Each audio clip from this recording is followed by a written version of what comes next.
Et voilà, faites comme moi. Abonnez-vous massivement sur la chaîne YouTube Radio Lokole TV. Radio Lokole TV depuis l'Afrique du Sud. Et bien sûr avec l'animateur, le principal boss, Fiston Belende. Mobali mbinga na mwina ngolo aboya hydroquinone.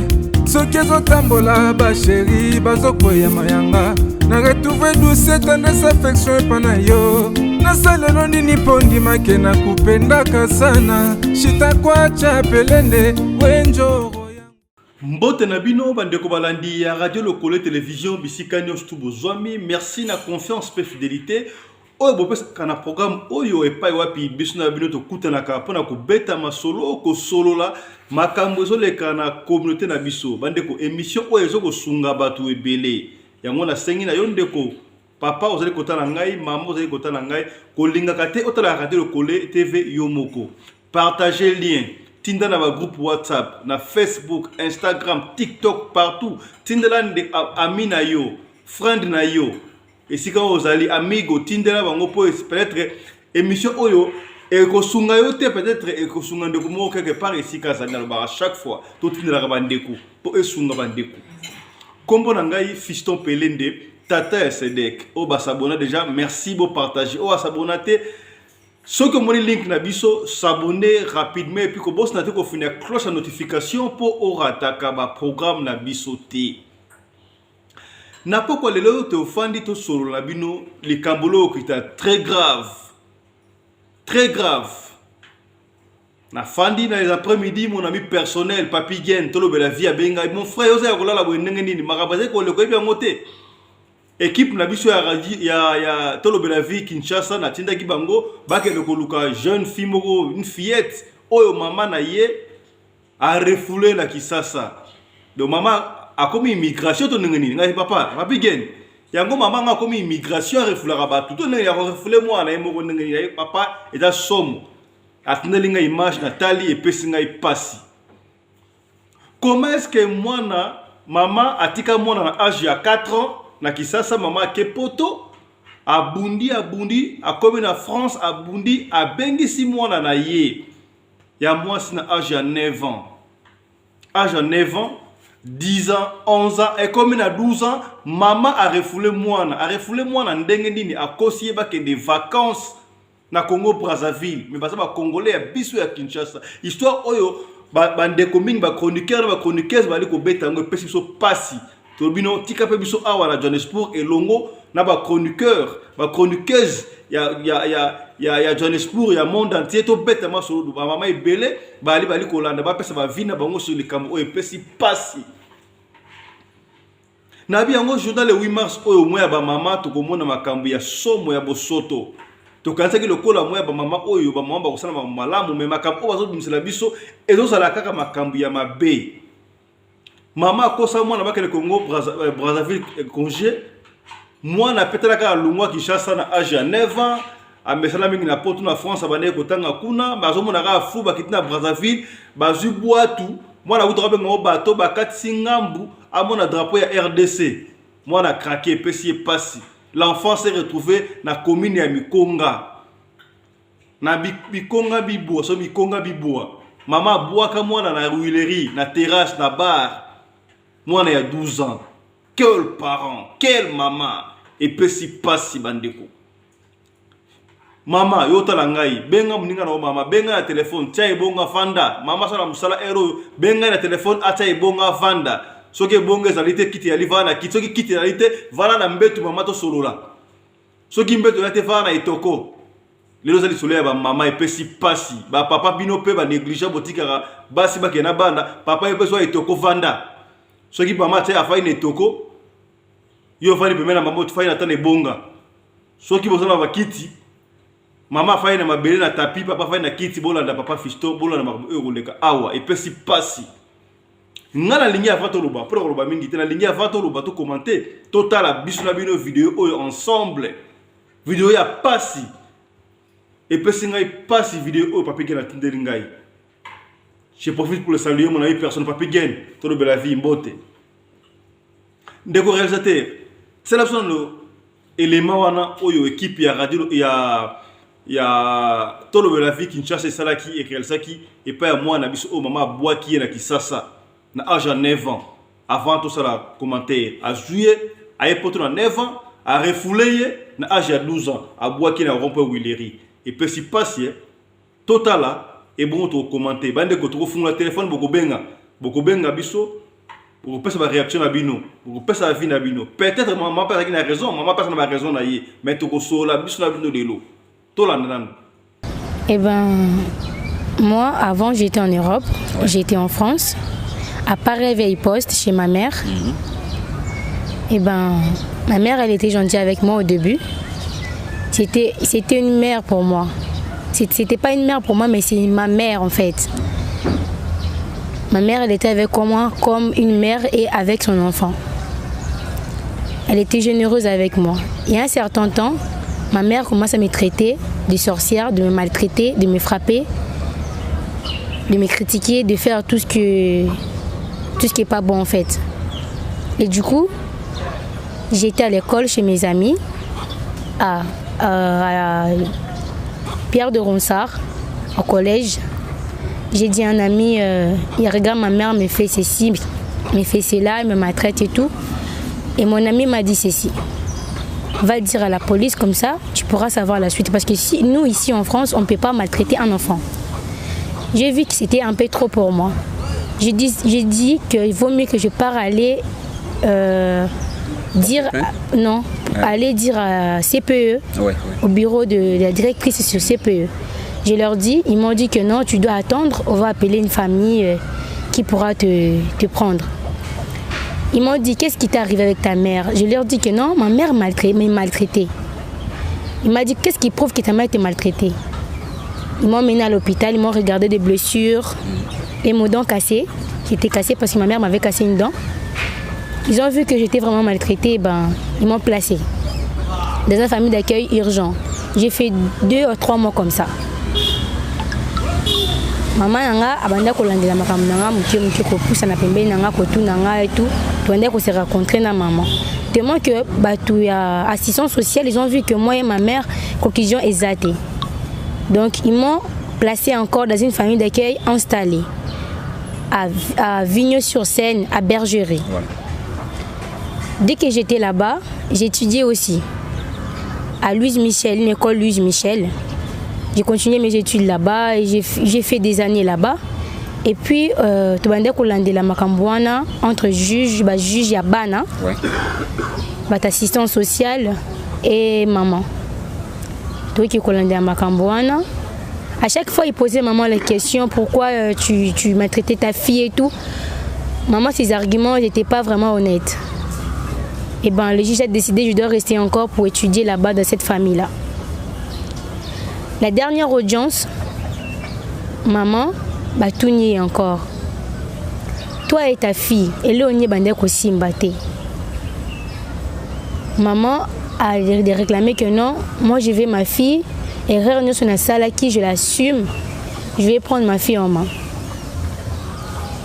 Et le juge était d'accord avec ça. Il m'a dit que Jenny, tu dois aller chez ta mère parce que une fille doit rester auprès de sa mère parce que ta maman t'aime, tu dois rentrer chez ta mère. J'avais des doutes en fait, si j'avais pas le choix, c'est le juge qui avait décidé en fait. Et dès que je suis partie en 2000, je suis rentrée chez ma mère en 2017. Dès que je suis chez ma mère elle me traitait tellement bien qu'avant. J'étais vraiment heureuse là-bas chez elle. À la vacance d'Halloween, maman, elle m'avait écrit une lettre sur mon cahier de correspondance. J'ai montré à CPE mon cahier de correspondance à l'école de Pierre de Ronsard, à Paris Poste. J'ai montré à M. CPE le message de ma mère, une lettre de ma mère, de la part de ma mère que pendant les vacances d'Halloween, je dois partir au Congo-Brazzaville pour les vacances, pour quelques temps, pendant 1 mois. Après, on pourra retourner. Et le CPE était d'accord avec ça. Il avait signé les mots. Dès que je suis rentrée à la maison, après 2 jours, on a emballé nos affaires pour partir en voyage. Non, avec maman. Et mon frère. Okay. J'ai un grand frère, oui. Avec mon frère. Dès qu'on est parti en aéroport, et du coup, il y a un appel subitement, on a appelé maman en disant que bonjour madame, mademoiselle Eugénie Mundele, votre fils David Kapung ne peut pas voyager car son passeport est bloqué dans la machine. Bon, c'était louche pour ça. Maman dit quoi? David, tu peux rentrer parce que ton passeport est bloqué, alors tu ne peux pas voyager, rentre à la maison et tout et tout.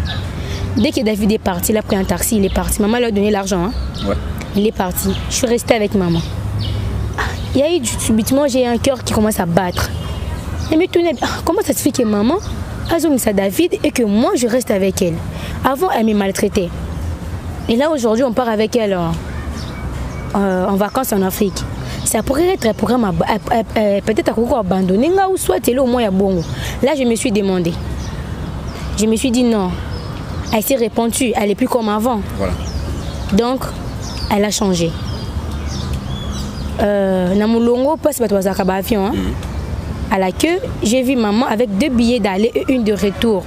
Je lui ai demandé, maman, comment ça se fait que tu as 2 billets d'aller et 1 de retour? Maman me dit quoi? En fait, il y en a un dans mon sac, et ben je remets tout dans mon sac. Elle a pris les 2 billets là et les 3 billets, elle a remis dans son sac, elle a fermé. On est monté à l'avion. L'avion là, c'était la direction de l'Éthiopie. Ouais. Dès qu'on arrive à l'Éthiopie, on était installé pendant quelques minutes à l'Éthiopie. Après, on a pris l'avion pour Brazzaville. Dès qu'on arrive à Brazzaville, il y a eu un ami à lui, à elle. Elle est venue avec son jeep. On est rentré à l'intérieur, on est parti chez elle, dans la maison de son ami là. Voilà. Dès qu'on est parti, on est arrivé aujourd'hui. Ouais. Et le lendemain à 6h, je demandé à ma maman, comment ça se fait que toi tu m'avais dit qu'on vient en vacances ici en Brazzaville, mais dans un flat. Mais pourquoi on est dans une maison? Ça c'est pas une flat au moins. Elle me répond, aujourd'hui même à 7h, on doit partir à la flat que je t'avais montrée sur internet. J'étais satisfaite, j'ai dit d'accord. À 7h pile, j'ai rangé mes affaires, elle a rangé les siens. On est monté dans une voiture, Tokiti placement boé. Donc, ils avaient qui na bord Yamaï. Ok. Bateau et tout. Tomati. C'est pas une canot rapide. La toute première fois, on a. Oui, c'est ma toute première fois. Ils avaient qui canot rapide. Donc, c'était pas une canot rapide. Ils avaient un bateau au bas. Voilà. On est monté dessus. Dès qu'on est monté, maman me dit quoi? Tu sais bien parler lingala. Dès qu'on est arrivé ici, tu dois essayer à parler lingala. Arrête d'abord tes français là. Parce que là où on est, il faut un peu parler lingala, pas trop français. Je lui ai dit d'accord. On est arrivé dans un île. Il y a eu des soldats qui étaient là-bas. Bah, comme un peu embêté. Là, c'était à 10h. 10h. Oui. Bah, comme un peu embêté. Moi, j'étais pas avec eux. Bah, déplacé que moi, j'étais restée dans un bateau. Bah, comme on embrayait et tout, j'ai vu que maman avait mis Simbongo à Pessi Bango. Dès qu'à Pessi Bango, dès qu'elle a donné l'argent, elle nous a laissé passer. Dès qu'on a passé, on est arrivé. Du coup, de loin, maman me montre, tu vois là, le bâtiment, comment dire, l'immeuble, tu vois là-bas. Et en vitre, j'ai dit oui. C'est la flat qu'on voit. De loin, c'était magnifique. J'étais vraiment heureuse. Dès qu'on est arrivé, de loin, je vois un drapeau, notre drapeau de Congo. Je dis, maman, mais là, je vois le drapeau du Congo, là, on est en Brazzaville. Comment ça se fait qu'il y a un drapeau de Congo là-bas? Donc, moi, à mon niveau, comme une maille, rivière, moi, je une rivière. Mais moi, je ne pas une classe. À cause de la différence entre rivière et fleuve. Moi, je suis un bateau, d'après l'explication, dans ce monde, il y a un bateau, il y a un boîte. Donc, il y a un boîte. Congo Brazzaville na boîte s'il vous plaît. Comment est-ce que maman ali ko risque ya beaucoup na vie na ye acha mona na boîte ba kacha fleuve tina Kinshasa et pesi passe to commenter na sima. Bolanda. Elle m'a dit non, t'inquiète pas, on fait juste un tour. C'était dur pour moi là, à ce moment-là. Je me suis posé trop de questions parce qu'elle me disait souvent que toi, je veux te faire du mal et tout, avant que y ait dans la famille d'accueil. Alors, ça va bon. Tant que... Non, s'il te plaît. Ok, n'a pas ton âge. À 9 ans. À 9 ans. Oui. Maintenant, tu as quel âge? J'ai 17 ans. 17 ans. Alors, pour que maman abanda ko maltraiter bon, et là on est vraiment consciente que maman mona ya moi bimo pana ou soit oyo mo sala. Aucun du tout. Ok, continue. Eh ben, dès que j'ai vu les drapeaux, bon, tellement qu'elle m'avait soulagée en disant que non, t'inquiète pas, ouais. Tu es avec moi, il n'y a rien qui va arriver. On est juste ici pour faire un tour. Dès qu'on est arrivé, avec vos bagages? Avec nos bagages. Subitement, j'ai vu une dame, en train de parler avec ma mère. Et il y a une voiture encore qui est arrivée là. Il y avait un homme qui était à l'intérieur. Dès qu'il a quitté, a salué maman, Bayambani, ils ont fait un câlin. On est rentré dans cette voiture-là. Tant au côté de Moutoukana, allez. Ok, dans ce souvenir bien, et ça, parce qu'on a qui rond-point Willery. Dans rond-point Willery, dans une terrasse, dans un café. On était là, tout vendu. Maman a commandé à boire et tout et tout. Moi aussi, j'étais là avec elle. À ce moment-là, tu étais comment? J'étais un peu bouleversée, j'étais un peu triste et tout parce que j'avais vite compris parce que maman me disait souvent, toi, je vais te faire payer, toi, comme ci, comme ça. J'ai dit, maman, pourquoi? Oui, j'étais vraiment triste, j'étais bouleversée. Dès qu'il me posait des questions, on a posé ailleurs. On allait répondre autrement. Si autant maman a dit non, Amélie, est-ce que tu vas pas boire quelque chose? J'ai dit non, j'ai pas envie de boire quelque chose parce que j'étais vraiment stressée. Elle m'a dit que non, t'inquiète, j'arrive, attends-moi ici. Dès que maman est partie, elle a pris ses bagages. Elle m'a dit, je mets les bagages dans la voiture, toi tu m'attends ici. Et dès que maman est partie, je suis restée seule avec un monsieur. Et le monsieur là, il a déplacé aussi. Je suis restée moi-même. J'étais en train de l'attendre. 30 minutes, 40 minutes. Comment ça se fait que maman est partie? En plus, à toi qui téléphone dans un portable en disant que je garde pour toi parce qu'ici il y a des voleurs. Comment je peux la contacter parce qu'elle a pris mon téléphone et tout? Je l'attends seulement ici parce qu'elle va venir. Pourquoi elle m'a laissé ici? Subitement, mon lit est côté la nuit. Oui, toujours seule. J'ai dit non. J'ai essayé un peu de déplacer. J'ai demandé déjà autour de cette terrasse-là. Vous n'avez pas vu une dame qui est comme ci, comme ça? Je vais entrer la détailler et tout. Non, on n'a pas vu. 20h. Il y a un monsieur qui passait aussi. Tellement que j'ai demandé à des gens. Il y a un autre monsieur qui est passé, j'ai proposé mon cas. Monsieur, vous n'avez pas vu une dame comme ça, madame? Monsieur m'a dit, non, pourquoi? Je lui ai expliqué comment je suis arrivée ici, comment elle m'a laissé ici. Elle a dit, ah non, ma fille, depuis quelle heure? Je dit, non, maman m'a laissé ici depuis 14h. Elle m'a laissé ici, jusqu'à maintenant, elle n'a pas encore arrivé. Le monsieur m'a dit, mais c'est louche. Ta mère, elle a pris ses bagages et les tiens, elle a laissé. Moi, je lui ai dit, ah non, ta mère t'a abandonné. Jamais une mère a aucun débrouille, senti qu'à moi, dans un endroit inconnu, ta mère t'a abandonné. Je commençais directement à pleurer, à me demander et tout. Cette papa-là m'a dit, viens avec moi. Je suis partie avec lui, pardon. Je suis arrivée dans sa maison. Elle a moi si na moi si nae. Moi na moi na bébé. Quelle commune? Abibo. Oui, Abibo.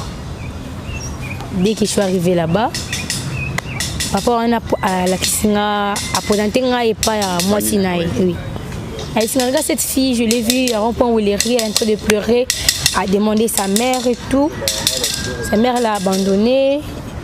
Après, la femme l'a dit, c'est pas un problème, on peut la prendre, mais c'est risquant parce qu'on te ébiété, pas sa outil, on ne sait pas. Mais elle peut rester ici pour un moment. Après 2 mois, le monsieur et sa femme sont divorcés. Le monsieur est parti, mais c'est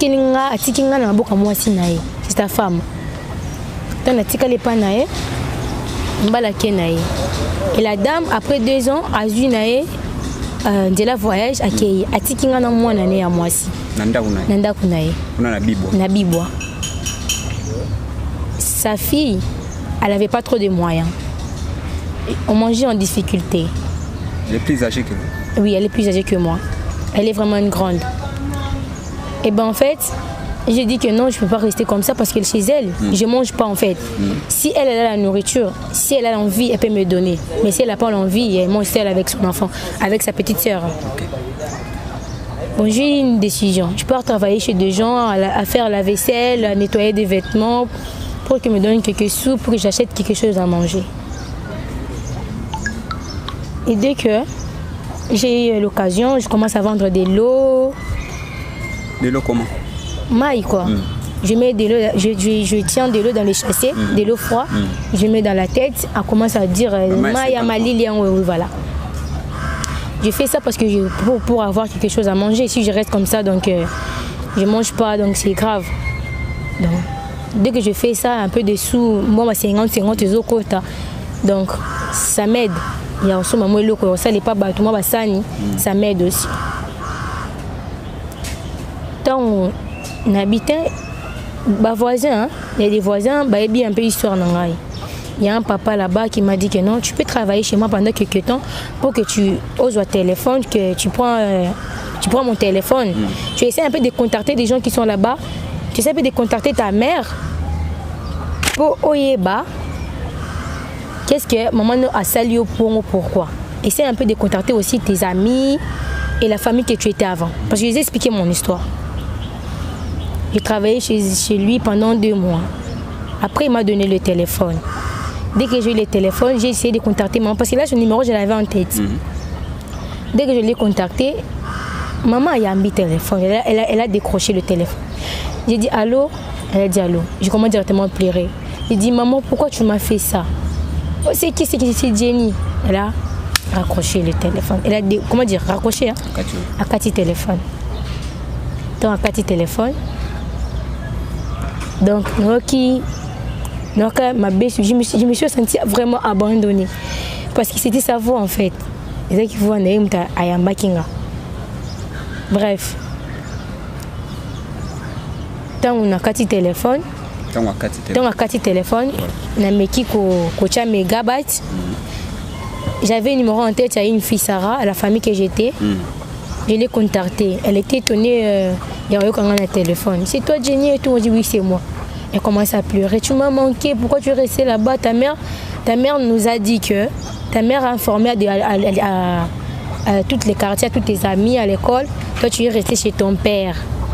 Mais là-bas, j'ai pas un père. Oui, j'ai un papa. Mais à l'âge de 4 ans que je connais mon père. Jusqu'à maintenant, je ne l'ai jamais vu. Bon, je lui ai dit la vérité, non. Je ne suis pas chez mon père là. Je ne connais pas mon père. Elle me dit alors pourquoi ta maman t'a fait ça? Elle t'aime pas ou quoi? C'est ta vraie maman. Je pense que c'est pas ta vraie, c'est pas ta mère biologique parce qu'une mère biologique peut pas faire ça à sa fille. Dès qu'elle m'a dit ça, ça m'a encore bouleversée. Comment ça se fait que c'est pas ma mère? Mais c'est ma mère. J'ai commencé à pleurer. J'ai raccroché le téléphone. Après j'ai rappelé encore Sarah. Je lui ai dit est-ce que tu peux passer mamie? La mamie là. Mamie Maria Lodani. C'est la maman qui m'a accueilli chez elle. Donc, nous avons une famille d'accueil. C'est elle qui m'a accueilli. Dans une foyer, pardon. Assistance sociale. Dans une maison, elle m'avait accueilli chez elle. C'est elle que j'avais le contact. Dès que je l'ai eu, je dis Mamie Lodani, est-ce que tu peux m'aider à prendre le numéro des bureaux de Madame Roubi d'assistance sociale? Je pense que c'était à Évry. Je ne me souviens plus les villes, mais je pense que c'était à Évry. Elle a dit attends, dès qu'elle m'a passé le numéro, parce que ça coûte pour appeler ici, de là-bas. J'ai continué à travailler pour ensembler de l'argent. Oui, j'ai encore travaillé, j'ai travaillé. Après, j'ai eu un peu d'argent, j'ai mis des crédits parce que c'était un téléphone fixe. J'ai acheté les crédits, j'ai appelé. Et directement, là-dedans, il y a une dame qui a raccroché. J'ai dit allô, ils ont dit allô. J'ai dit bonjour, bonjour. C'est moi, Jenny, la fille qui était placée chez Madame Lodani. La dame qui m'avait eu au téléphone, elle était étonnée. C'est toi, Jenny? On m'a dit oui, c'est moi. Réellement, c'est toi? On m'a dit oui, c'est moi. Mais dis-moi un peu comment tu es arrivée là-bas. Je l'ai expliqué aussi. Elle m'a dit non, madame, parce que moi j'ai cherché Madame Roubi, parce que Madame Roubi me connaît très bien par rapport aux autres. Elle m'a dit que Madame Roubi, elle n'est pas là, elle est en réunion. Après 14h, tu vas la voir au téléphone. Rappelle-nous après 14h. Après-midi plutôt. J'ai dit d'accord. 14h, j'ai appelé. Madame Ruby était encore en réunion. Après 30 minutes, je l'ai appelée. Madame Ruby m'a parlé sincèrement. Je lui ai expliqué comment je vis, je lui ai expliqué comment je suis arrivée ici. Je lui ai expliqué qu'est-ce que je fais, le travail que je fais. Je vide des poubelles, je vends de l'eau, je fais la vaisselle aux gens et tout. Elle pleurait au téléphone. Et c'est là qui est bien. La condition sous Yakin. Vraiment. Avec cette condition misérable, ni famille, ni personne et tout, donc ça fait mal. Bon, bref. Dès que assistance sociale, toi tu es où? Explique-nous là où tu vis, explique-nous là où tu es. Je commence à donner la détail, à Bibois, à combien de scellés, à Bibois, à Veningafou, numéro comme ci, comme ça. Je lui ai dit, oh ça va, quand tu es là, tu es avec qui? Avec personne, avec juste une famille qui m'avait accueilli, mais le monsieur qui m'avait pris, il n'est plus ici, ni sa femme, je suis avec sa fille. Je les ai expliqué comme je vous ai expliqué. Et ben, à chaque fois, il m'appelle, il me dit que... l'autre fois, il m'a appelé, il m'a dit que ta maman, on a appelé ta maman, on a contacté ta maman nous a dit que toi, tu es chez ton père. Encore la même histoire. Il dit que mais non, moi, je ne suis pas chez mon père. Je n'ai jamais connu mon père. Demande-là que moi, je n'ai jamais connu mon père. C'est elle qui nous a dit que tu as quitté ton père à l'âge de 4 ans. C'est elle qui m'a dit ça. J'ai quitté mon père à l'âge de... Parce qu'il y a 4 ans, je ne me souviens pas. C'est elle qui m'a dit. Elle a quitté ton père à l'âge de 4 ans. Et comment ça se fait qu'elle encore, elle dit que je suis chez mon père? Elle m'a abandonné dans une terrasse, dans une café comme ça. Elle m'a laissé subitement. Je les ai expliqué aussi. Elle m'a laissé, je connais pas du papa ou non. Ta maman nous a envoyé, comment dire, des preuves que tu es chez ton père, un dossier, un document, si c'est quoi. Comment on a bossé le attend qui papier, oh, et mon non, tu es chez ton père. Oui, j'ai dit non, je ne suis pas chez mon père. Ils ont dit, madame m'a dit, votre histoire c'est louche, parce que ta mère dit que tu es chez ton père, et toi tu dis que tu n'es pas chez ton père. C'est un peu bizarre. J'étais d'accord avec elle, parce que c'était bizarre. Personne ne peut comprendre cette histoire, parce qu'elle m'a dit que moi je suis chez mon père, mais or que non, je ne suis pas chez mon père. Bon, après c'est passé. Elle a raccroché le téléphone, elle m'a dit qu'on va te rappeler. Si on a des nouvelles, on va te rappeler. C'est eux qui m'aident à ce moment ici. C'est eux qui m'aident à convaincre ma mère ou à parler avec ma mère pour que je revienne. Parce que elle, c'est ma mère, j'ai qu'elle dans ma vie en fait.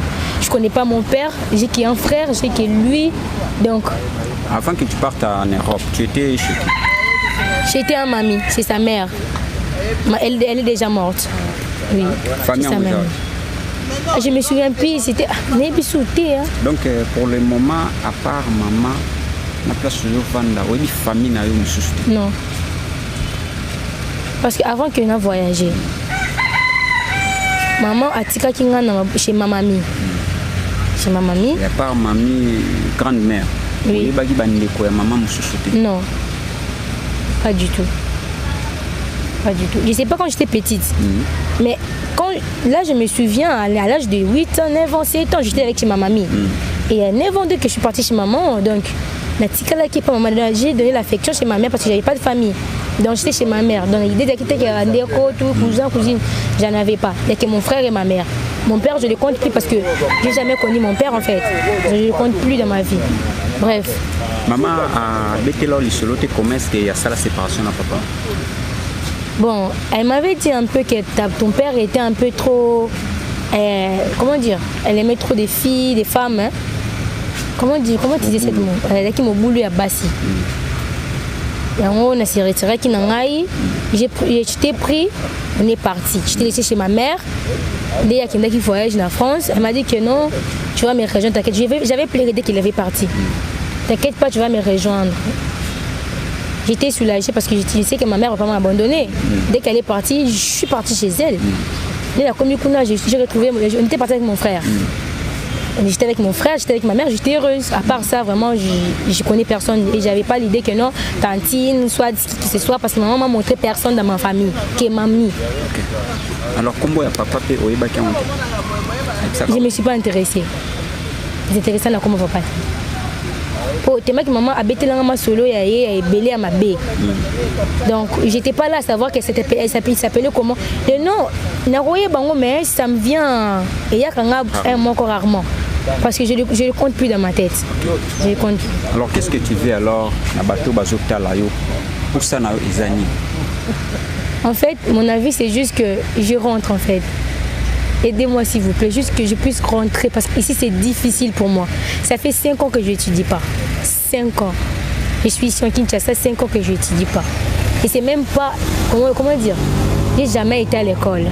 C'est trop. Donc, ça fait 5 ans aux 5 ans. 5 ans. Ça fait 5 ans que je ne pars pas à l'école. Alors, ce qui va en Europe, sur la vidéo, ça va juste de l'aide. Juste de l'aide. Bah, il est juste. Alors, contact à tout le de la vie. Et ça a mis comment? Pardon? Pour contacter Bissot. Ça a mis comment? Bon. Il y a un monsieur qui est solo nanga. Non, j'ai une idée pour toi. Je peux peut-être t'aider. Pas de grave, mais je peux peut-être t'aider.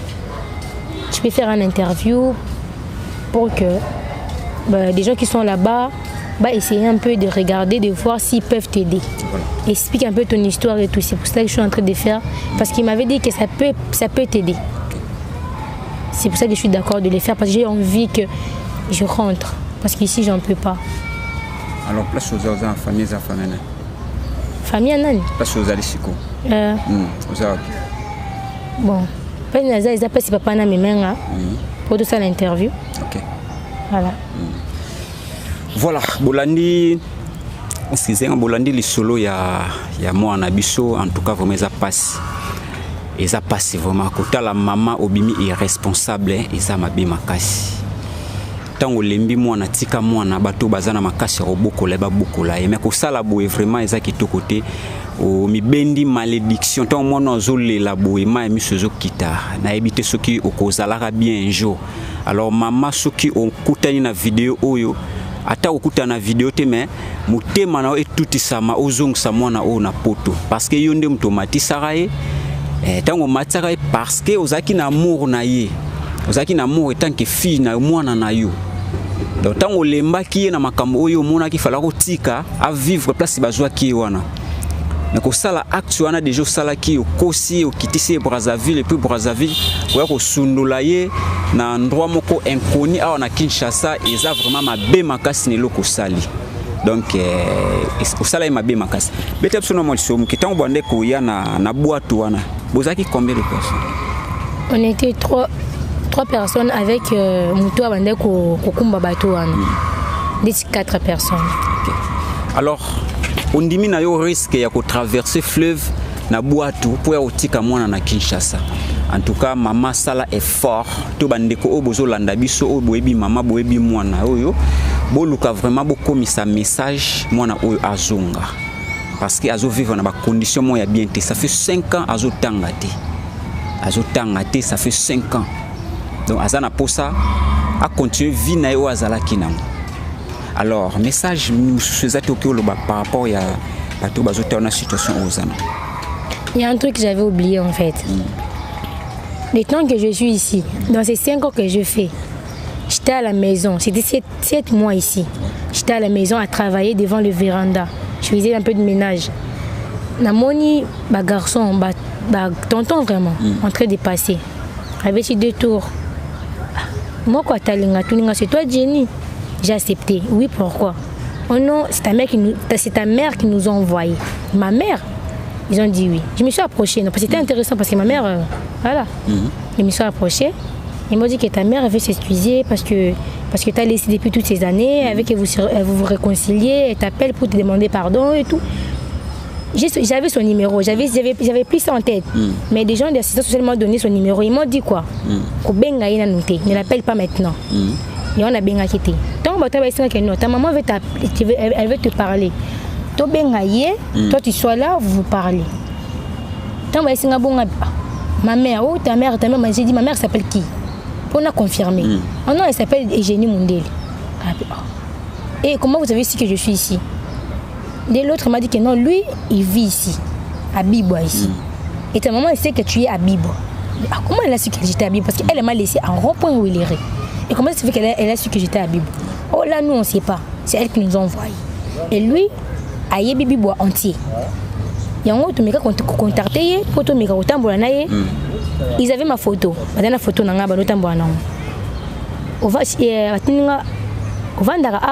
ici tu habites ici? Moi j'ai dit oui, j'habite ici. Oh d'accord. est-ce que tu acceptes, tu viens avec nous, tu prends ton téléphone, tu viens avec nous, qu'on puisse aller parler. Bon, ça c'est ça là qui vraiment t'es. Et c'est là bien entendre de combo naïe, et le bakati pour réconcilier pour azongi sayo. Donc j'étais vraiment émouvée en fait. Tant que garçon n'a baillé, tant baillé, les cas qui nous ont passé, ils m'ont demandé c'est toi Jenny. J'ai accepté oui c'est moi Jenny. On vient d'abord. Il me suis approché. Oh c'est ta maman qui nous a envoyé. Il dit maman, moi j'ai pas de mère ici. Oh non ta maman en France. Ma maman en France, elle s'appelle comment? Pour confirmer, non? Elle s'appelle comment? Non, elle s'appelle Eugénie Mundele. J'ai vite compris que non, c'est la réalité parce que c'est son prénom en fait. C'est moi que j'avais besoin d'elle. Donc ça m'a un peu fait, ça m'a fait un peu un effet quoi. Ils me sont approchés, ils m'ont dit que non, ta maman elle veut se réconcilier, elle veut te demander pardon. Entre vous deux, elle va se réconcilier. Tu viens avec ton téléphone, avec nous. Te déplacer, on se déplace pour mieux parler avec ta mère. Comment ça se fait que je parle avec vous en déplaçant? C'est moi qui n'ai déjà seul parce que comme maman Nabino. Bon, je suis un peu bouleversée.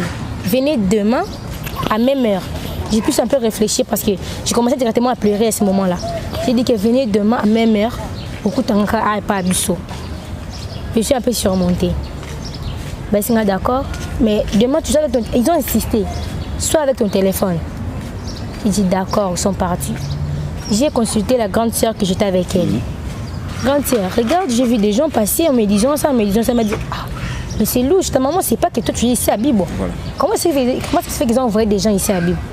Elle m'a dit je sais pas, mais il marchait avec ma photo. Il y avait un garçon le monsieur m'a présenté que les garçons ici connaissent bien les Bibois. Et dès que maman l'a dit que je suis ici à Bibois, le garçon m'a dit que moi j'ai contacté ce garçon ici parce qu'il connaît très bien les Bibois. Pour qu'on vienne ici à Bibois pour te chercher un peu. Parce que moi c'est avec ta photo. Dès qu'on demande à des gens, ils nous montrent que la fille là, ils vendent de l'eau, la fille là, elle fait ça, la fille là, elle est comme ça, elle est comme ça, elle est comme ça.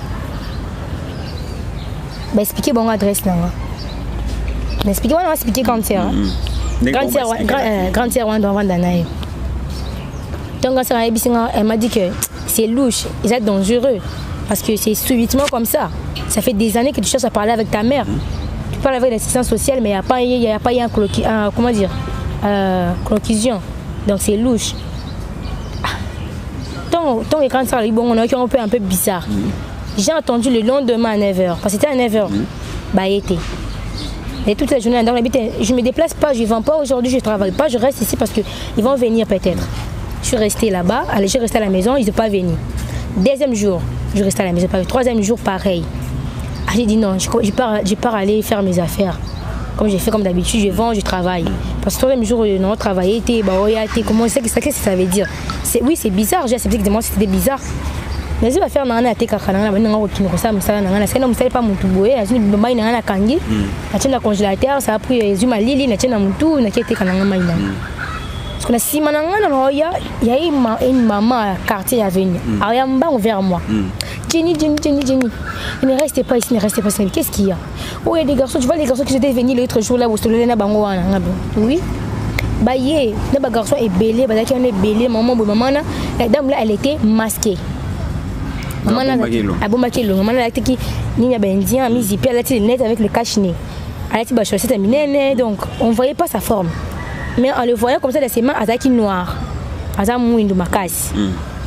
C'est bizarre. Mais cherchez-moi, oui, une photo, mon avant Dakar. Photo, or que les jours où nous avons capturé la photo. Ok. Oui, bah, il était. J'étais. Il vraiment été. Mais si vous savez, je vais vous photo. Bureau 2. Il y a des policiers. Les bureaux 2, ça veut dire des bureaux 2. Bureau 2, quand on a un criminel, moi je ne vole pas, je n'ai pas fait un crime. À ce moment ici, je ne suis pas à la maison là que je suis maintenant. J'ai dépassé mon pied. Grande sœur, on a tenu pas. Je famille élargie. Pour un instant parce que même aujourd'hui, tambola.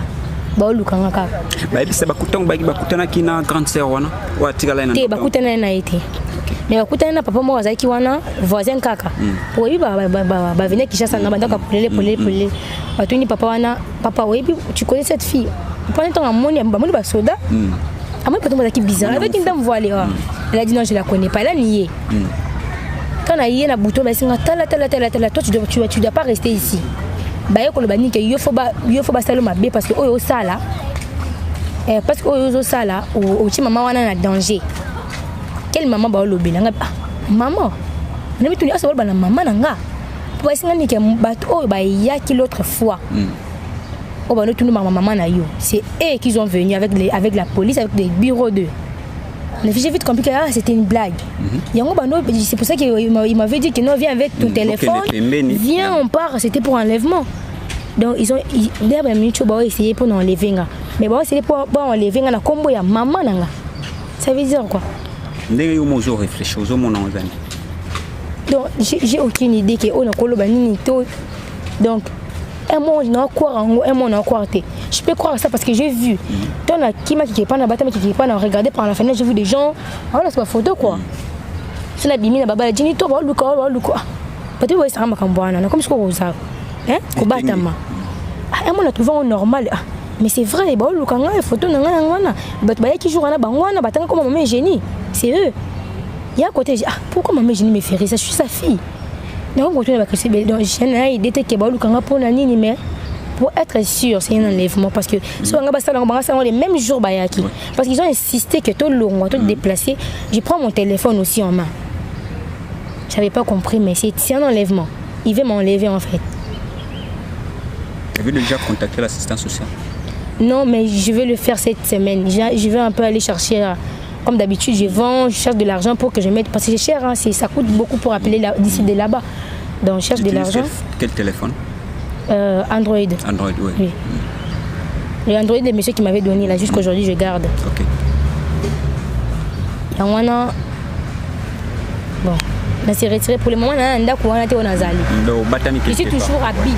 Oui, mais pas parce que ils m'ont dit de ne plus rester là-bas parce que c'est dangereux. Je m'écarte pour un moment, pour quelques mois, comme ça je pourrais rentrer. Ok. Tango ya kita mamwana nyoso salamaki même papa na o azwaki yo.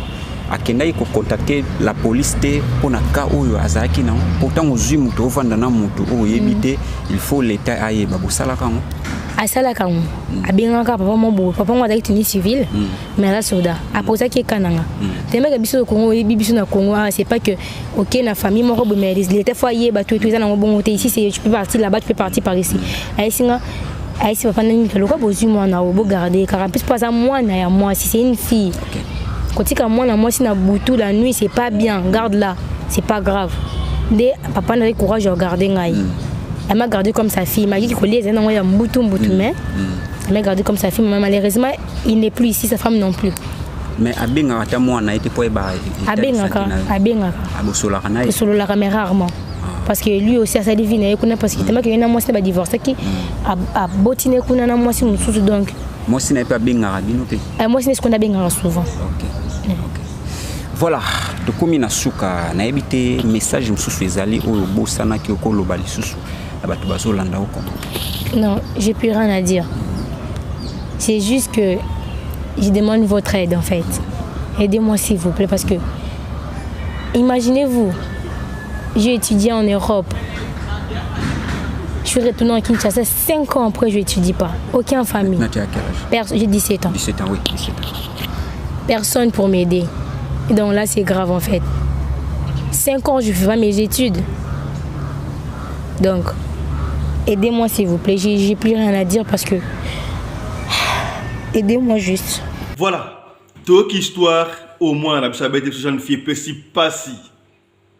Et Pessi Passi. Comment est-ce que moi, na oyo boti moko maman, au tiki na âge à 4 ans, au promettre na koya kozwa comme ensemble. Au Bundi pendant 5 ans en France. Au ben si moi na 9 ans aïe. Toye bibiso wa parents bana mikolo yo, ba anglophone, I know, I know. Ba français, je sais. Ya lingala na yebi. Portugais kuniesu. Bango ba yeba kaka bana mikolo yo. Toye bi bana mikolo mutu eleka matoyi, matoyi eleka mutu. Ba yo kaka te mais récemment vous avez dit à kozongisa mwana na Kinshasa. et puis si pasi histoire oyo etangisi ngai mai na miso ndeko ayo kokuta tuna katikati po me ate benga papa kotala émission oyo mo te benga papa bo vana na se na bi mama va na tapi papa va na kiti so bwana ba kiti po me ate va na itoko bo na kisasa mama va na itoko so itoko ya te so ta ibonga bo vana papa bo na émission simba téléphone na yo bo va na veranda ndaku bataki sasa to bati ya Angola partout bozali et puis si passe so bo ta la télévision zo télévision papa mama va na tapi papa va na kiti bota la biso bien na fauteuil et puis si passe moi ce qui me cœur na comprendre était moi là c'est si rompa Willery wana awaki we bango après toi Willery mais siko mutu oyo oyaki papa wana oya expliquer moi na que maman a abandonné yo maman a abandonné yo yaka to kende quelque chose cloche là-bas donc moi je vois comme si maman wana a quelque part batami awata la mouvement bana et puis ba coopérer na type wana azo mwana na ye akena mikonga imagine mwana batiki na rompa Willery na ville akene fa na mikonga mwana ye pena auti poto na France fraîche à Koti mwana 12 ans. Elle s'est retrouvée quand même dans la ville, n'est-ce pas? Mais tout à coup, dans la 20 h elle a na mikonga, elle a mikonga biboua, 0 na 0. Quel traumatisme, en tant que parents, on va raisonner. Quel traumatisme. Maman, que ce soit ma béni moi dans Salakio, et puis si passe. Tu ne pouvais pas comme ça moi là des grands tu ban est belé ba yo karaté mato les cap mitu na koyoka. Il n'y avait aucune raison et puis maman yo kendeti au suki wa tiki moi na kisasa au ketina social au kosa kenon moi na tikali pa papa na bango. Quelle méchanceté. Suki ata moi na ata 15 ans 16 ans. Elle le comprend dès qu'elle est en ambassade, bah le comment expliquer pour bah le comment raison que ça est bec. Mais moi je me demande bon moi atasiko ndenge moi na komi siko boye jeune fille. A voyager qui na document n'intena li ya koyati Afrique to ndenge so ta ki na mukara déjà. Asa akina kena na 9 ans, 10 ans, 11 ans, 12 ans, 4 ans à peu près. Donc ce qui m'a marqué na document automatiquement moi n'a pas comment il est français, des françaises n'est-ce pas? Est-ce qu'il y a pas moyen? Bon, on va réfléchir ensemble. Na lingi na nous tu fungol sur téléphone, tu as comme réaction de comme sous. Bah on va penser les peu si passe là-bas maman va na tapis. Ce qui tapis ça été ça va na toko et toko ezate osana ba kiti va na se na ciment. Papa va na ebonga na kiti bola na makambo oyo. To zinde kwa le téléphone. Oui, allô ndeko. Hein. Olobinine. Bote na bandeko nyonso tu ya radio lokole eso salaka pasi na kolanda histoire oyo elo nini ngana ko koloba mingi na place au moins na biso avandi vraiment bozala prudent batu oyo bobombi mwana na biso na likambo ekomeli bozala vraiment prudent makasi surtout mingi na appel privé oyo ezokota wana ba numéro inconnus oyo bazobenga ke soit disant maman atindi pona kokuta na mwana na vraiment bo autoriser ata mukete pe bo accepter ata mukete ya kokuta na bato wana parce que na komona déjà bato bazobomba identité na bango baza déjà bato mabe bazobomba déjà bato baza déjà bato mabe. Excusez.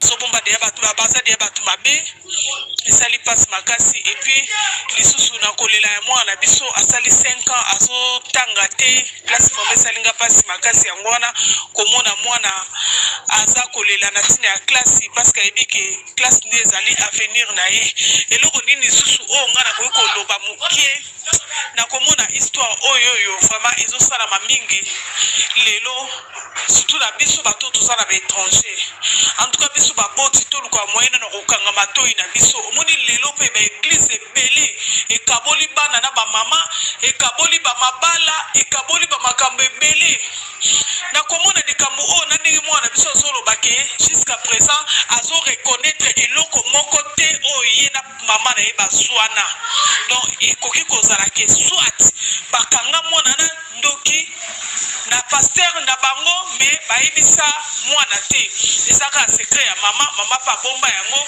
na ndenge asala ba démarche na pona koluka ko zongisa mwana na Kinshasa na likambo o mwana yebite et puis loko nini susu na ina loba en tout cas biso ba mama to luka moyen ko changer mukie omoni séparation oyo ezalaka ya ba mama na mibali na biso ezalaka pona bana te mama yo kaboni na mobali ya mwana nini na kati ya mwana nini na kati vraiment so yo kaboni na mobali na yo kolakisa mwana yo papa na ete so kaboni na mobali kolakisa mwana no papa na ete vraiment eza na sens te donc mona ke mwana komi grande fille bonga koli aibi papa na ete eloko te parce que yo mama déjà oso loba mabe kaka pona papa bana combien o bazotenga na mokilo oyo o ba papa basundola bango be ba mama baso pe soin na bango tisuka pe batanga ba classe bien ba papa na bayoka soni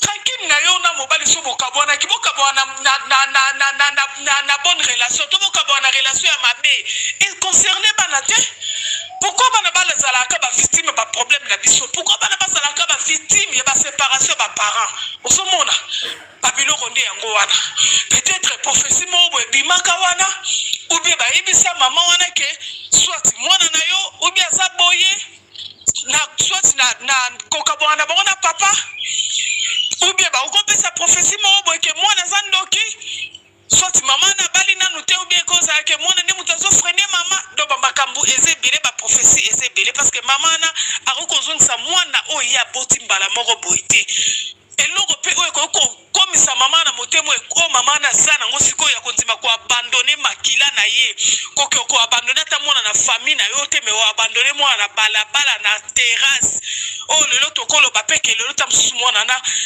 akoza pe akokufa mais peut-être so azana bo moyibo ezaka grâce à Nzambe ezaka mingi ezaka prophétie parce que ngana zo ye baba prophétie kutu lelo to comprendre bango lelo ndenzamba komi ko dévoiler lelo ba pasteur na ba prophète mais kala avant peut-être que ba prophétie sala ma ba misala nango ba famille beleza diviser à cause de famille à cause de ba prophétie à cause de ba prophétie mais lelo to comme comprendre que ba prophétie on les arrande ba business na bango mais maman wana soki lelo akolanda ndenge nzamba zo exposer ba sala nzambe na télévision ndenge nzamba za ko exposer ba prophète à comprendre que prophétie o ba pesaka epona mwana na ye ezara ki ba kosaka ye akitisa motema mama na biso place azali akitisa motema eloko moko kokabola mama na mwana na mokili ezate ezala balobi mwana zaki azandoki epa ya Nzambe kindoki eza petit problème malaria kuteleki kindoki na grave peko kimisa mwana na Kinshasa yo na poto wana osali no eloko te pona bandoki parce que ndoki so muto aza ma vrai ndoki o peneza ndoki apumbwaka ndoki asalaka ba vol na ye na butu atambolaka mokili mobimba do poto na Kinshasa eze loko te pandoki kotala mwana wana soka zaki vrai ndoki mais mama wana na ta onyo surtout mama wana sali mwana na mabe asundoli mwana na ariske basala eba mabe na kolanda histoire nde tozolanda mwana so azaki vrai ndoki mabimela mama na bapoto mabimela mama na pasala mama mabe parce que ezaki ndoki te ko banga ke o na longole na poto na meme na Kinshasa du fait qu'ali angate ndoki ataza na Kinshasa aza na facilité olia mutana na poto ndoki ataza po nini ndoki ataza na mboka ana facilité olia mutu aza na poto parce que bango basanga na bango na visa te bango basombaka visa te basombaka billet te bavoyagaka na soki eloko nguba oso na oka eloko nguba ata likasa boye ba aketi Paris aketi Londres aketi États-Unis ndoki tende ko kabola mama na mwana mama lelo biso surtout to yeba Bible biso surtout lelo to koma ko yeba ko sambela biso surtout lelo to yeba Nzambe biso surtout to yeba ko so ba possession contre nyo surtout oya mabe ezate ke pasteur ayebisa yo to prophète ayebisa yo ke mwana asandoki soki yo moko mwana asana misala mabe na kata ndako mama ko yeba peso osana posa ya mwana no azala délivrer yo moko mama ko luka délivrance mwana na yo parce que mama na mwana bakabwana raté. Voilà, merci beaucoup. Ouais, c'est là qui Yolande TV, Yolande TV, pour sentir voilà que a qui souci à qui maman a le BPC passi. Maman yango kombo na Eugénie Mundele, de moi lui. Maman Eugénie Mundele so dans la biso siko na France. Kinisa motema kanisa 9 mois obombaki mwana oboti mwana na yo tiki yo promettre na âge à 4 ans OK o va kozoyer ozuye na âge à 9 ans na 12 ans o refoulé ozongisa yi et pesi pasi otiki na rompeur Willery mwana yebi kuna te je me demande ce qui me papa na yo ko tindaki azoyer abokola ye tonde na ebité mais ce qui me cœur tout ça ka analyse.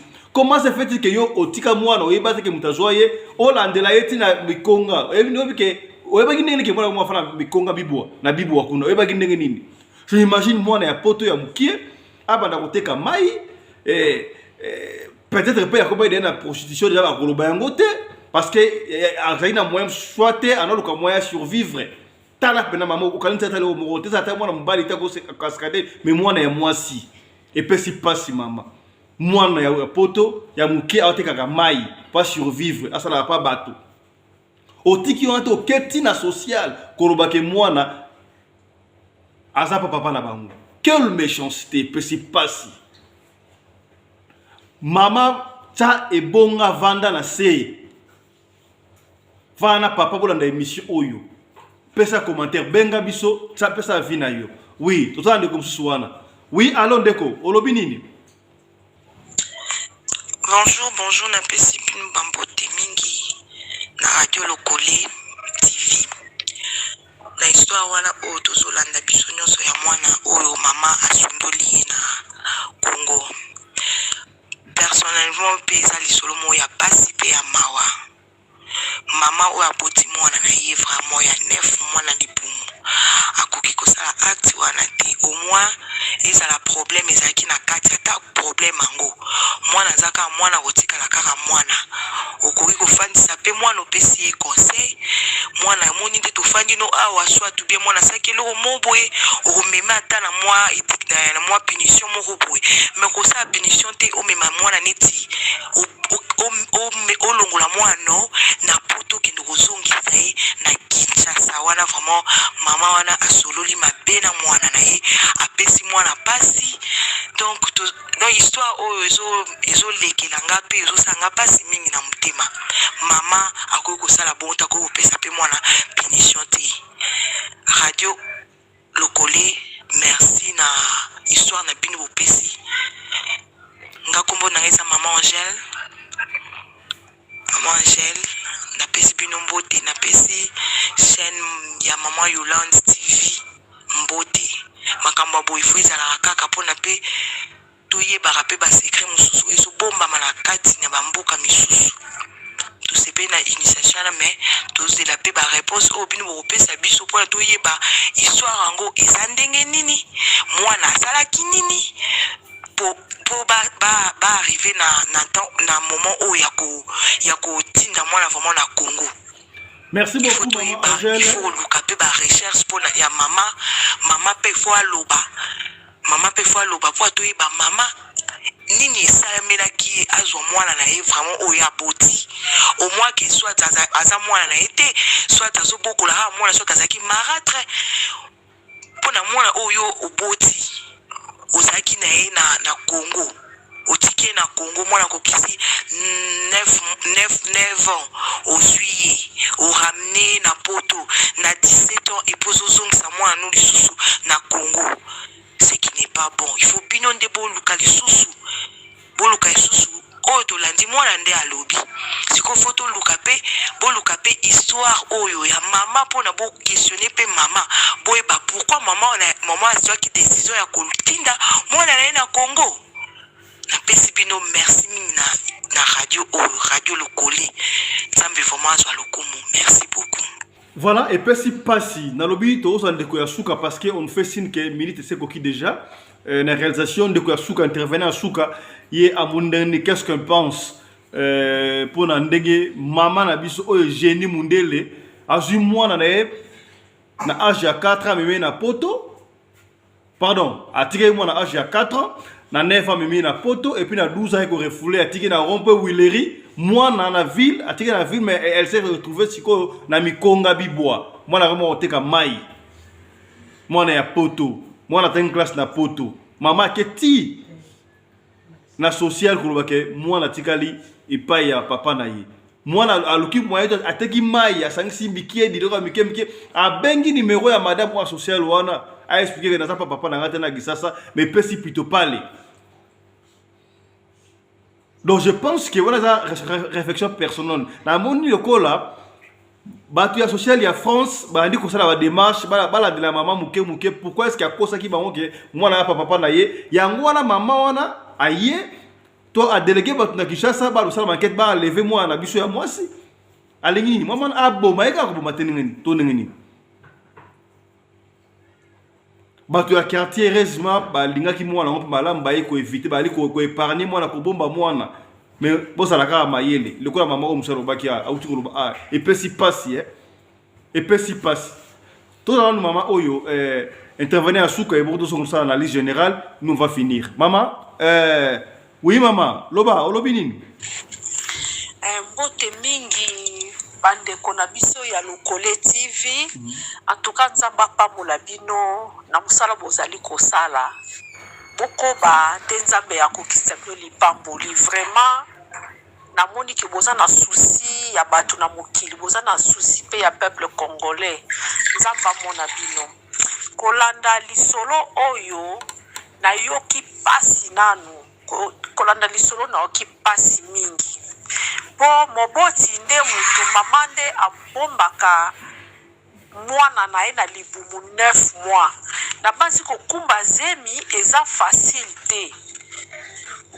oyoka mutaki kobota boya kufi me mama oyo nzamba pesi ye mwana aye a récupérer mwana na ye na âge ya 9 ans ti 17 ans est-ce que mama oyo akoki penza kozwa mwana na ye oyo abimisi ye na libumu na ye quel que soit mabe ya mwana quel que soit bagafu mwana sali quel que soit comportement ya mwana akoki kobwaka ye te akoki kobwaka ye te yango wana naza koluka na yeba po lelo boye biso tozali na South Africa wa awa bana baza na ba droit na bango mais biso en tant que ba congolais toza kobundana te bana na biso bakola na lolenge biso tozokolela malgré baza kosala loka kotengama mais elongo na Yesu Masiya nzamba zosunga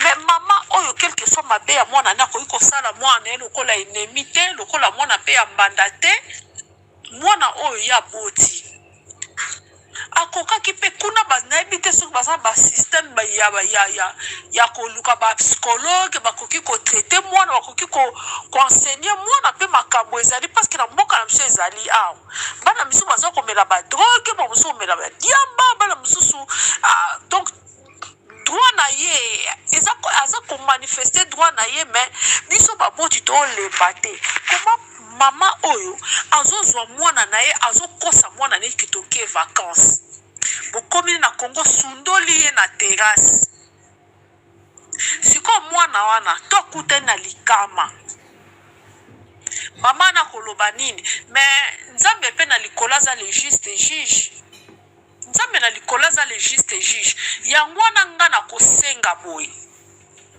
na kosenga bino bomeka na kosala devoir oyo lokola mwana yebi Kinshasa te mwana ayebisa bino apesa bino adresse oyo bango bazovanda kuna na poto soki mwana wana aza na bamikanda mpo na ndimi te ke mwana aza na mokanda te akoki koya Congo te eske moyen ezali te bokende na ambassade ta bokende na ambassade mwana na koloba lokola nayebi te soki aza anglophone to francophone bon peut-être azali francophone bakoki na ambassade bakoki kotuna pe kuna mwana azalaki na France mama azalaki na France parce que na minute oyo mwana nazovande pa papa wana il faut que baluka pe baparent ya mama wana na Kinshasa parce que moi si on a évité aza na kindoki quel que soit mabe ya mwana sali quel que soit gafni na sali mama lembara mwana na ete mama lembara mwana na ete comment ye azobwaka mwana na intérêt nini pour gagner. Cela veut dire qu'il y a un ça ne va pas, même s'il y a un ça ne va pas. mais mama wana akokaki ko consulter ta batute mama wana akokaki ko confier mwana na socialité mama wana akokaki ko agir te ne fils que kozongisa ta mwana ngo pa maboko ya papa na ye ke kosundola mwana bongo. Est-ce que maman wana vraiment za mama moboti? Mais eloko esalinga pasi parce que nga naza moboti. Mais mama wana en tout cas boluka ye mwana apesa bino identité mama na ye na ville nini bavandaka soki baza na Belgique soki baza na France apesa bino identité na ye comme ça bino bokoki koretrouve bato akuna parce que bokotika papa na kobokola mwana aza na identité te aza na nani na Congo te bi Congo te suka mwana na ekoma wapi peut-être papa na a gardé pour un moment mais et comme atamo akoki kosundola ye est-ce que bokoki komema mwana na ambassade te potini mera yaki ata za na passeport te mais soki ba expliquer na ambassade akotuna mairie kuna ba identité mwana na obima pona ndimi te ke mwana na kobima Europe sans mikanda te wana esalema te vraiment en tout cas maman wana nzambe nanga limbisa ye nzambe kuta frapper ata kutu ko frapper parce que douleur d'enfantement oyo ya yokaki akoki komwaka mwana na ye te ou bien il fallait avertir baparent ya papa ya mwana wana alinga korécupérer mwana na ye. Voilà, merci beaucoup maman. Je crois maman zaki dernier intervenant. Ba papa obengite hein, loba ma maman bova na se, ba papa bova na kiti to ebonga, bolandango ensemble, y a pas de souci, les temps nous pressent. Maman et Jenny Mundele. Toyebi ke wana mwana yo, opesa ki punition, zongesa motema zala maman. Kanisa ndingo tika ki na âge à 4 ans, opometa ki wako zoye, ozo na 9 ans. Okene na France, mwana bandi klasi, ata mwana nungu zalaki.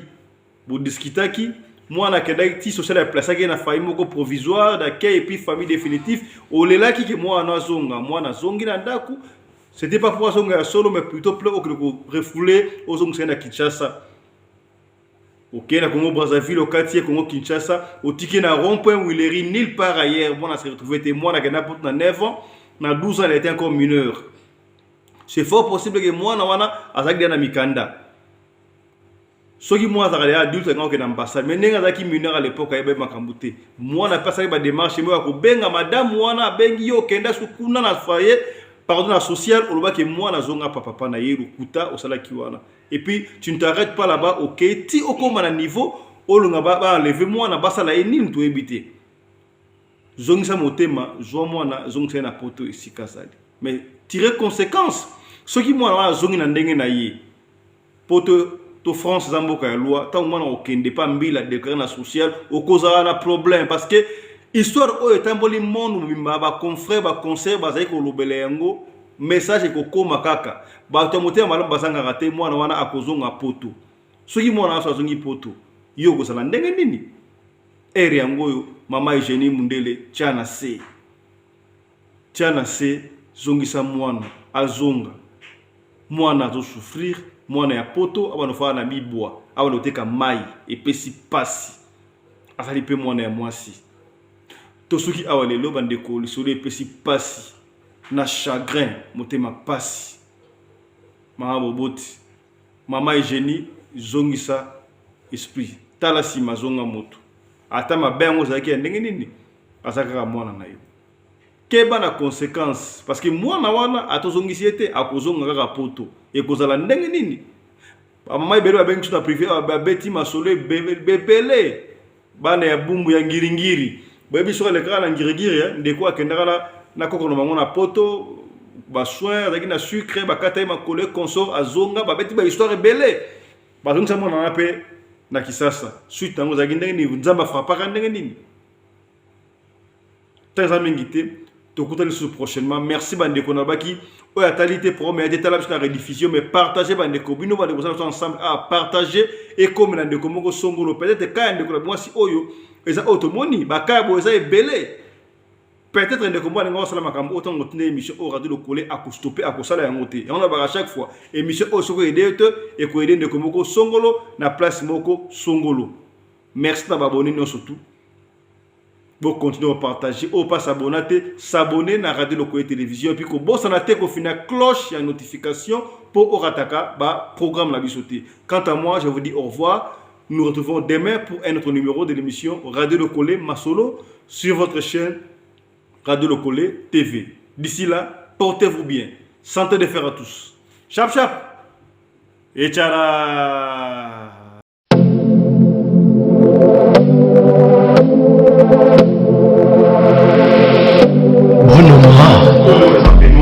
Il y a une famille fashion. Donc la mouki a volé la dame pour un peignoir. Dans les papas, la bonne son mari les a dit non tout. Une famille. Déjà c'est un vêtement. Une famille, on a six nations. Une famille c'est une famille quoi. C'est un modèle, c'est un couleur réveillée. Un chapeau, un képi. Une famille. Les ensemble, une famille. On a été. On a ensemble, mais pas moi il va donc. Là tu peux oser la petite, là relax. Voilà, nous sommes une famille. Petite est une famille. Donc, on a dit ça nous sommes à Congo, on doit consommer Congo. Une famille à Congo, pour consommer en Congo. Donc c'est une famille. On a dit ça nous sommes à Congo. Comment on m'a dit les vêtements en boula. Les amis m'accompagnent quoi. Moi, chacun au côté d'une famille, en collaboration avec Mercedes. Tu vois, pour le tourner là, on a Mercedes. Chacun Oyo, c'est une famille. C'est une famille fashion. Moi, je suis autant pour la bembele, je suis beaucoup papaye. Pour jaquette, c'est une famille. Jaquette Oyo, ma chapeau, c'est une famille. Pour Salino, c'est une famille. Ma chemise naïe, petit de moi. Une famille, c'est nous, hein? Consommons Congo. Merci. Avec un talent, ils veulent tous devenir riches, mais avec un travail basé.